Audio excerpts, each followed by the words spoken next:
There are so many contradictions in this report that only people whose minds are infected with the mental illness of economics, and more precisely capitalism, are unable to grasp their own cognitive dissonance and egocentrism, including the best experts in the world in economics.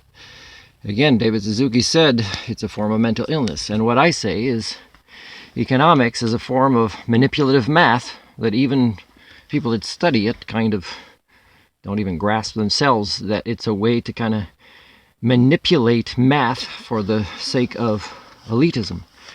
So it's not like, oh, if people, embraced or understood economics more, they'd be better off.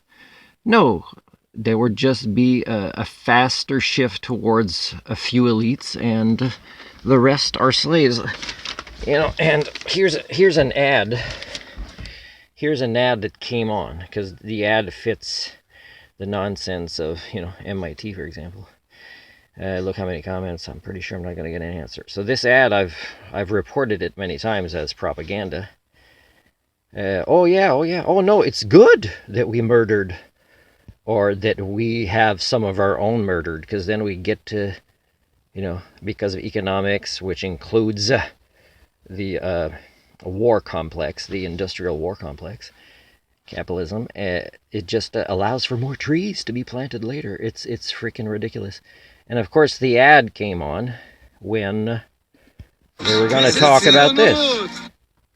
All of the challenges that the continent of Africa had with divided populations, inhospitable environments, and poor economic management was made significantly worse by the Atlantic slave trade and later colonial empires. The basic economic... Now what he's saying, and one of the things they don't grasp, is that what's happened in Africa only happened at a time in global history where, the times that colonialism brought economics, for example, and other nonsense to enslave people like religions, is that it just kept them like this, and it was easy to keep them like this. But the thing is Canada, for example, United States, pretty much every country that, whether they call themselves communism, but they're ahead of others, in capitalism, is it's all economic nonsense. It's all a way to describe the world that fails to admit that human rights will never succeed for all in these systems. These systems where people have power over others and decide what their priorities or beliefs should be. So a belief in economics, when you push it on somebody, and Canadians don't grasp this, that when, for example, they are working hard to live off the grid, they don't grasp that they are at a disadvantage compared to big families or tight communities in Africa that probably won't steal each other's wheelbarrows as much as we would here.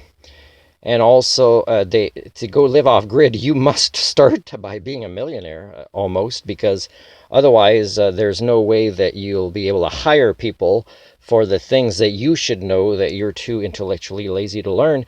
And by the time that you learn all these things, for living off the grid in a country like Canada, you'll be indirectly penalized in a way that your poverty will be worse than in Uganda, where I've been, where it's there's food growing around them all year round, and if they can be friendlier with each other, they'll share it.